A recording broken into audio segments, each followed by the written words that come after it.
विद्यार्थी मित्रांनो, आज आपण स्टँडर्ड 5 सब्जेक्ट मॅथेमॅटिक्स यातील पार्ट नंबर 9 डेसिमल फ्रॅक्शन्स त्यातला प्रॉब्लेम सेट 41 आज सॉल्व करणार आहोत.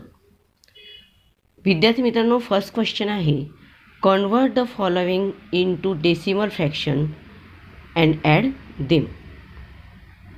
म्हणजे डेसिमल फ्रॅक्शन दिले आहे आणि त्याला आपल्याला डेसिमलचे फ्रॅक्शन करून ॲडिशन करायचं आहे. पण त्या अगोदर विद्यार्थी मित्रांनो, आपण थोडंसं पाहूया. हाफ म्हणजे 1/2 ची किंमत आहे 0.50. क्वार्टर म्हणजे 1/4 ची किंमत आहे 0.25. आणि 3/4 म्हणजे 3/4 ची किंमत आहे 0.75. तर विद्यार्थी मित्रांनो, आपण फर्स्ट एक्झाम्पल सॉल्व करूया. 1.5 मीटर म्हणजे 1 and 1/2 ची किंमत आहे 1.5 मीटर. अँड 2.5 मीटर म्हणजे 1/2 ची किंमत आहे 2.5 सेंट. आता त्याचं ॲडिशन आपल्याला करायचं आहे. ॲड करायचं आपल्याला 1.5 मीटर प्लस 2.5 मीटर. 5 5 10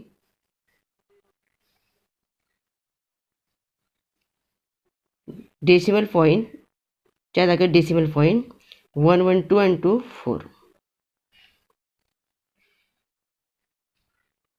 म्हणजे 4.0 मीटर. एकदम सोपं आहे विद्यार्थी मित्रांनो, फक्त लक्ष देऊन पहा. सेकंड आपण एक्झाम्पल सॉल्व करणार आहोत. 4 and 3/4 रुपीज. 4 and 3/4 रुपीज ची किंमत आहे 4.75 rupees.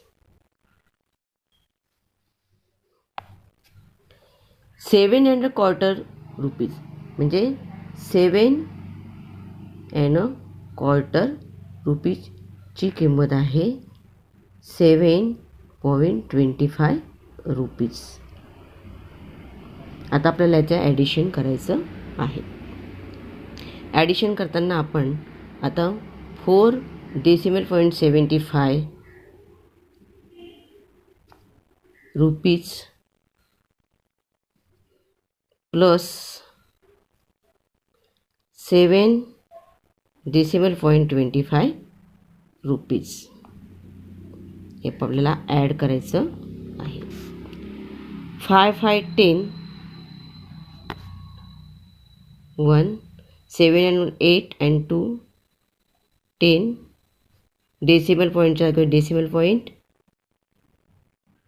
1 5 and 7 12 rupees. Okay. And third example आहे 6.5 मीटर. 6.5 मीटर म्हणजे 6.5 म्हणजे 6 हाफ ची किंमत आहे 6.50.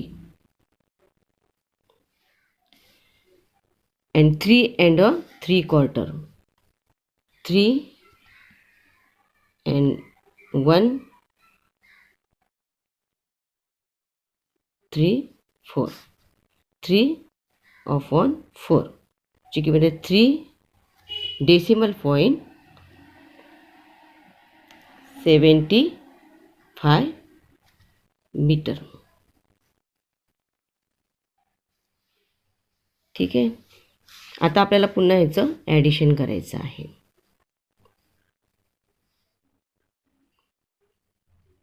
6.50 मीटर प्लस 3.75 मीटर याचं आपल्याला ॲड करायचं आहे. Metre metre 0 5 5 5 and 7 12 decimal to decimal point and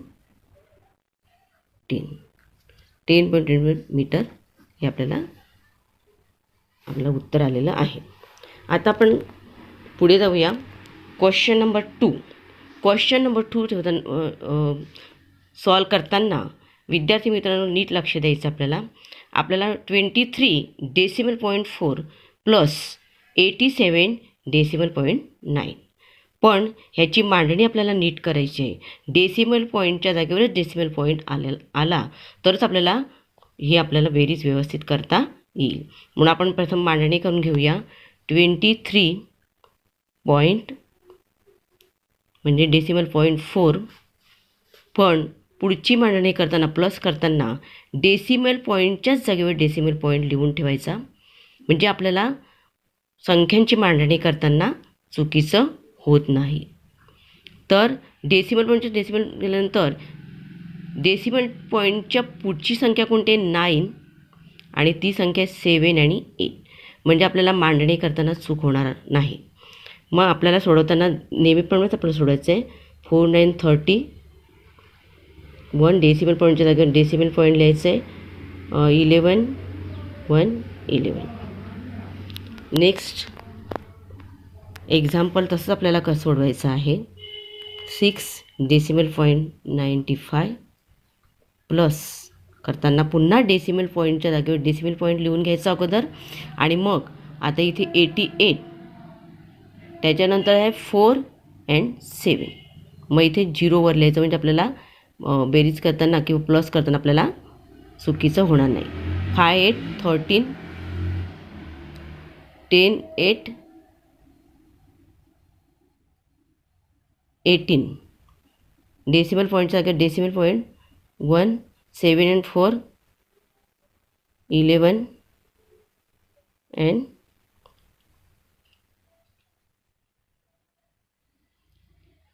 8 81.83 हे आपलं आन्सर आलेलं. त्याचप्रमाणे क्वेश्चन 3 जे आहे ते पण आपल्याला त्याच पद्धतीने सोडवायचं आहे. 51.4 सेंटीमीटर प्लस 68.5 सेंटीमीटर त्यांची मांडणी करताना ह्याच पद्धतीने करायची आहे. प्रथम 51 डेसिमल पॉईंट 4 सेंटीमीटर प्लस आधी आपण पुन्हा काय करायचं आहे. डेसिमल पॉईंट आपण लिहून घ्यायचं इथे आणि डेसिमल पॉईंटच्या पुढची संख्या आहे 5 सेमी आणि तिथे आहे 68. आता आपल्याला पुन्हा याचा प्लस करायचा आहे. सेंटीमीटरचे सेंटीमीटर 9 9 आणि 1 1. त्याच्यानंतर सेकंड एक्झाम्पल आहे ते आधी पहिल्यांदा लिहून घ्यायचं आपण. 94 डेसिमल पॉईंट 7 मीटर पुन्हा प्लस ही संख्या लिहिताना पुन्हा आपण डेसिमल पॉईंट आधी लिहून घ्यायचं आहे. 45 आहे. आता इथे 2 संख्या आलेली 45. आता 5च्या वर आपण मग इथे 0 लिहून घ्यायचा म्हणजे आपल्याला एक्झाम्पल सॉल्व करताना चुकीचं होणार नाही. आणि इथे मीटर. नंतर याखाली मांडणी करताना ही संख्या आहे आता 4 डिजिट आहे संख्या.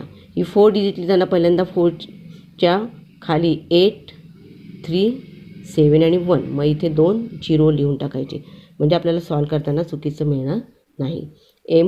मीटरच्या मीटर 5 7 4 11 डेसिमल पॉईंटच्या डेसिमल पॉईंट जागेला लिहायचा. पुन्हा इथे 1 आलं. 5 and 8 13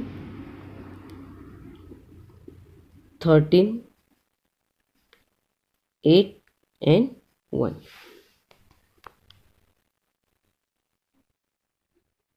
अशा प्रकारचे आपण प्रॉब्लेम सेट नंबर 41 हा सॉल्व केलेला आहे.